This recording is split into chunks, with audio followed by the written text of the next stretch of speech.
our discussion on Bihar elections. My guest today is Tuhin Sinha. He's the national spokesperson of the Bharatiya Janata Party.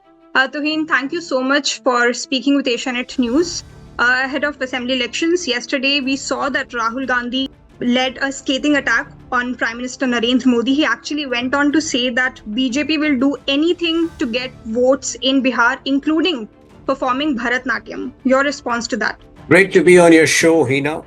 Well, as far as Rahul Gandhi is concerned, all his speeches nowadays reek of abject despondency and frustration. So after 59 days, when he comes to Bihar, one would have expected him to conduct himself with more dignity and be abreast of, be aware of, the latest ground issues. But when you are not aware of it and when you are still in a holiday mode, you end up speaking like a goon, which is what Rahul Gandhi did. Now, the fact is, this guy has always, his battle in Bihar is with Tejasvi, honestly. And in fact, the entire SIR issue which he has been raising, even he knew that there was not an iota of truth in his allegations. So after the last press conference that he had on SIR, where he kept, on 18th September, where he kept threatening that he would explode a hydrogen bomb, but eventually had to fact check himself on Aland details, where, barely 3 hours after the press conference, he completely changed his tweet and said, had vote rigging, had vote chori happened, this would have happened or whatever. He disappeared to Colombia. I don't know what he went to Colombia for or whether he went to Colombia. Now, when he returns after a long holiday and a long period of abstinence and absence, of course, in the interregnum, we saw RJD and Congress battling it out between themselves, Congress leaders being beaten up. So Rahul Gandhi is somebody who, is nowhere in the game in Bihar. In fact, Congress party has been a non-entity in Bihar for the last 3 decades, apart from, Uttar Pradesh, apart from Gujarat. Bihar is the third state where Congress party is an absolute non-entity. It can't move ahead. It can't, cross double digits vote share without the crutches of RJD. So for Rahul Gandhi, to come and suddenly lash out at the Prime Minister in the most abusive way, vote paane ke liye aap kuch bhi karenge, what does he really mean? We have seen him divide the people of the country on the issue on the basis of caste. We have seen him, peddle all kinds of nonsense on Operation Sindoor. He tried to convert a victory into a surrender. On the other hand, Prime Minister Modi and, the entire NDA leadership has stood for the progress of Bihar. So, like Prime Minister Modi said today in his speeches, the way Congress party has insulted Chhath Puja, obviously they would have to pay a price for it because they really don't know the kind of emotive connect people of Bihar have with Chhath Puja.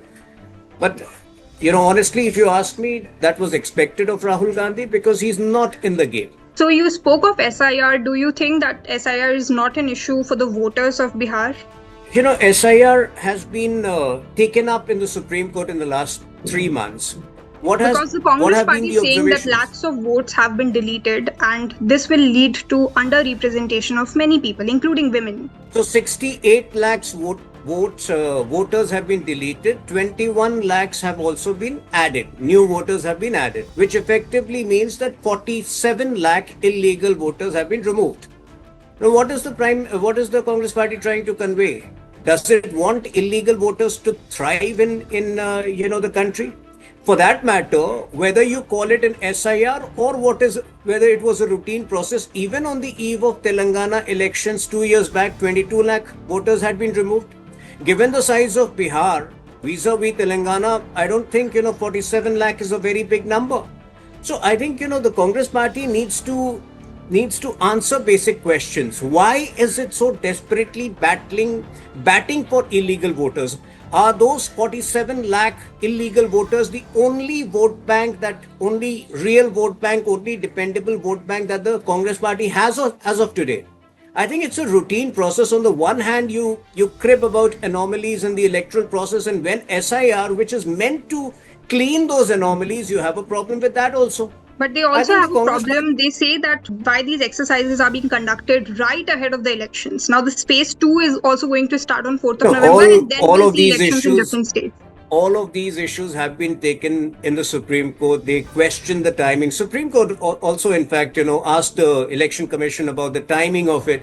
But at the end of it, what have been the observations of Supreme Court? The Supreme Court has validated the exercise number one.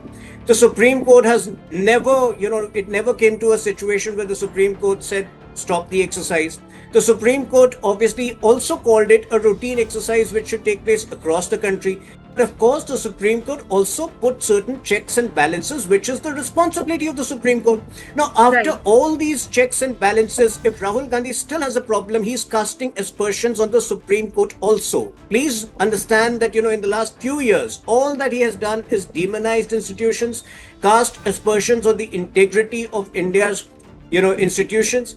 Beyond that, if you just carefully, if you follow the elections, how many times has Tejasvi Yadav been raising the issue? Even Tejasvi Yadav realizes that the entire vote chori campaign of Rahul Gandhi was only a bargaining weapon with RJD to secure maximum seats. Tuhin, let me take this discussion further. You also mentioned very briefly about the infighting between RJD and Congress. But the Mahagathbandhan also says that you are nothing, BJP is nothing without JDU. Because if you look at the last elections in 2020, we got almost 31 seats. We got nearly 31 seats more than the JDU.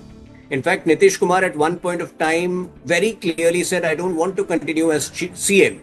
We went back to him and said, we fought the election under your leadership and you should be the CM. So there's a huge difference between Mahagathbandhan and NDA. We work on mutual trust. We don't need to, when Tejasvi Yadav declared himself as a CM candidate, you must have seen the press conference where Rahul Gandhi's posters were missing. So, we don't. This debate happened earlier also. Like last time, the Rahul Gandhi's face was not on manifesto. Yesterday, we saw that it was very much there on the cover page of the manifesto. So I think that puts an end to the discussion.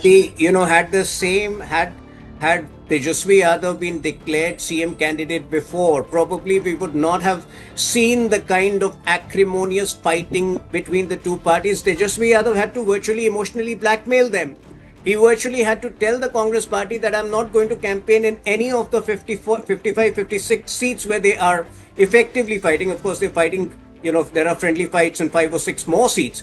But he had to eventually warn the Congress party that he will not campaign in any of their seats and, the Congress plight will be terrible.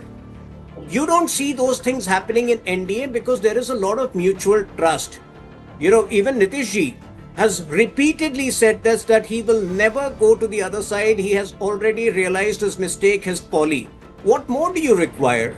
I think there's a huge difference between NDA and MGB. MGB, if you look at the kind of songs which their supporters are playing, fantasizing about the return of Jungle Raj, I'm really worried and concerned for the people of Bihar. If they ever remotely come close to the power, the kind of anarchy which they are planning to unleash does not bode well for the future of Bihar. Tuhin, you talked about Jungle Raj. This seems to be a rhetoric, and also not to forget that you yourself, the JDU has fielded Anand Singh from the Mukama seat. What do you have to say on that? Anand Singh has been acquitted of all the charges. The JDU, that's a in JDU one case, but spokesperson will be. In all the other cases, the trial is pending, but he has accusations on him. First of all, the Jungle Raj is not a rhetoric. I have personally lived Jungle Raj. I have grown up in Jamshedpur, which was a part of Bihar. I have seen it unfolding in front of my eyes for almost 10 years till 1993 till 98. Of course, I moved out to Delhi for my studies in 98. But yes, I have personally lived memories of the Jungle Raj, where suddenly after 6:37 in the evening, it would be difficult to even venture out of your home. So, number one, it was not a rhetoric.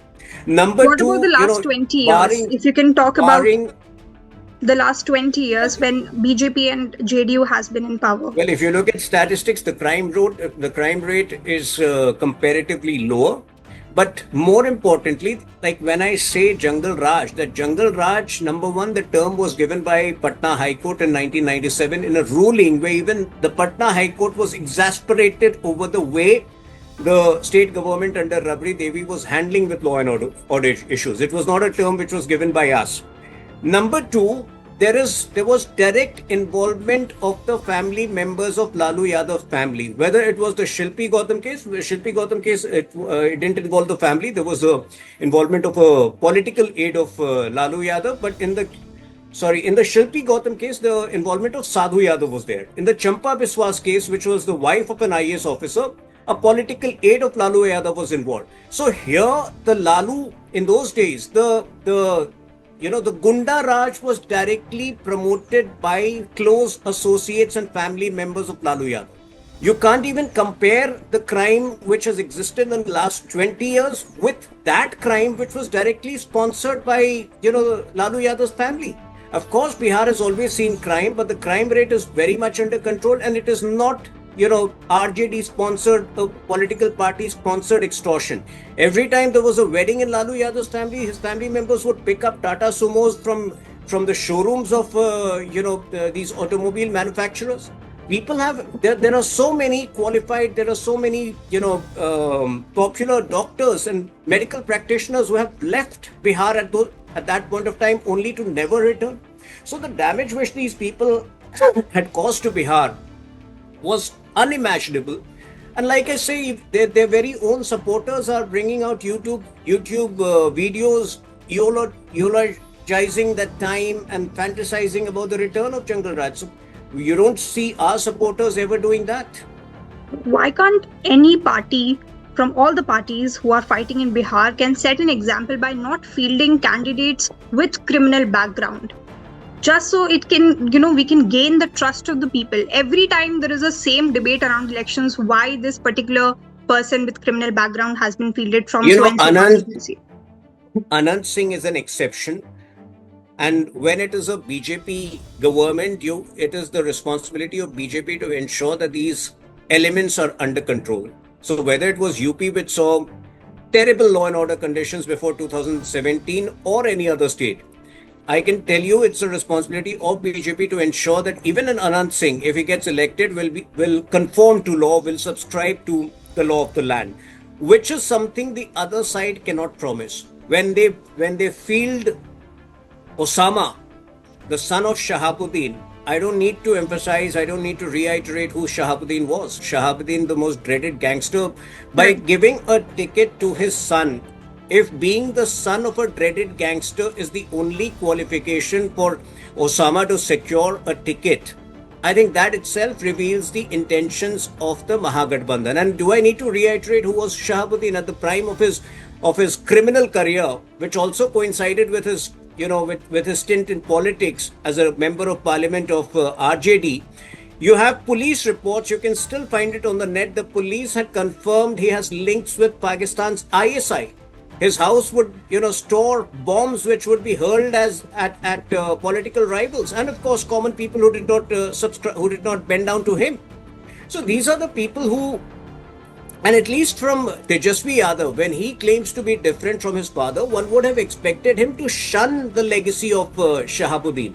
When he talks about a progressive Bihar, and of course, he reveals a lot of illiteracy. If I come to his electoral promise, the promise of 2.75 crore jobs, which is absolutely unreal. The budget of Bihar would shoot up by at least 2 times only by that promise. And if you take the rest of his promise into consideration, it would shoot up by almost 9 times. When you talk to him, he says he has been guided by experts. Now, who are the experts guiding him? Rahul Gandhi, whose party has any which way unleashed fiscal anarchy in Karnataka, in Telangana, in Himachal, wherever they get to govern. So I think, these people have unreal promises. They don't have a comprehension of issues, and people seem to realize that on the ground. Tuhin, what is also ironical is a lot of BJP leaders are talking about the issues of Bihar, despite the fact that the party has been in power for last 20 years. I want to know specifically from you, what will BJP do to tackle the education sector? There is a huge school dropout rate in Bihar. Then BJP leaders also talk about, migration from Bihar to other states. What has the BJP done in the last 20 years? Today Bihar has a GDP growth rate of 14.5% in the last year. The projected GDP growth rate for 2025-26 is above 15%. Where does it translate in job generation on ground? That simply can't be jobless growth. That simply can't be jobless growth. You have to refer to an article published in the print in the first week of October, which clearly mentions the number of industries with the names, especially in the food processing sector and the textile sectors, which includes upmarket brands like Zara, which includes food processing industries like Britannia, food sector industries like Britannia, which have set up shop in Bihar in the last 6 to 7 years purely because of government intervention. When it comes to medical colleges, in 2005, Bihar used to have 6 medical colleges. Today, it has 20 plus medical colleges, some of which are under construction. The figure is likely to go up to 26 in the next few years. I So, want to all come of here. these Because issues. you talked about hospitals.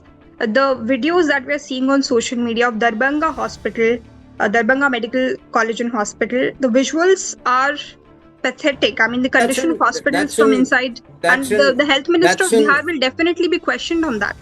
no, that's an exception, and nobody can defend that. In fact, the health minister should have immediately taken all the remedial, and I'm sure the remedial measures have been taken. But the very fact that issue came to the fore shows that a lot more needs to be done. See, Bihar has had many legacy issues, but if you look at pure data, from 3,300 kilometers of national highway stretch in 2004, 2005 to 6,000 plus kilometers of national highway stretch in Bihar now. From 350 kilometers of rural roads in 2005 to 120,000 kilometers of rural roads. From 5 to 6 hours of average electricity in 2004 2005 to 2021 hours of average electricity now. In fact, if you look at the poverty rate in 2015 in Bihar, it was 40%. Now it is 4%, which shows that one of the biggest successes among other states in fighting poverty has been of Bihar. So all of these augur well for the future of Bihar. On the other hand, you have spoke of infrastructure. Why do we have crores of rupees of bridges collapsing every time there is a rain in Bihar? there are 4 or 5 of them which have collapsed, and definitely, nobody can defend the flawed construction of those bridges. And I'm not privy to what the investigation revealed, because many of these were state, perhaps many of these were expedited at the time when Tejasvi Yadav's government was in power for 18, 19 months in between. And whenever they come, get a hang of power, they indulge in unabated corruption. But if you look at the overall picture of Bihar, the kind of connectivity, 3 airports, Simanchal, which these people had made the hub of illegal migration, today has a airport right in the heart of Purnia, a distance which, people from the border area of Purnia used to cover to Delhi in 26 hours. That's being covered in 2.5 hours by air. That's the level of development in airport in Darbhanga. And all across the state, if I would request you travel, since there are a few days remaining for the elections. Journalists who have gone to Bihar to cover are mighty impressed with the seamless road connectivity in just the last 6 years. That's the pace of development which Bihar has witnessed in the last few years. You touched upon corruption. The CAG report, which came out recently, it flags that there was an irregularity of 70,000 crore rupees in government departments in Bihar. How do you respond to that? That's still that I don't have much information about that, because that's still being investigated, and the CAG reports reveal a lot of things, but there are subsequent investigations don't necessarily corroborate the initial findings. So I will wait for the final report. Home Minister Amit Shah yesterday spoke on Parivarvad. There is a report by ADR India which talks about, and actually it lists out all the leaders from JDU and BJP who are actually the product of dynastic politics. How do you respond to that? I think first of all, we need to understand the definition of Parivarvad. When we talk about Parivarvad, what it essentially means is that by virtue of, a present leader holding a certain position in a party, the descendant of that leader immediately or automatically qualifies to hold the same position just by virtue of being his son or daughter. That does not mean that you have to bar your relatives or family members from coming into politics if they necessarily qualify. So, a doctor can't bar his future generations from taking medicine as a career. An actor can't bar his future generations from taking acting as a career. But what I can assure you is that in BJP, no leader, by virtue of holding a certain position currently, can expect that his son or his daughter will be a claimant to that position just because he's that holding that position. That will never happen in BJP. Of course, if family members have to come into politics, they have to fight their way out. They have to work on the ground, and it has to be a gradual process where they qualify on merit. I think this thing has been also specified very clearly by Hardeep Puri ji in his recent article in Indian Express. That difference.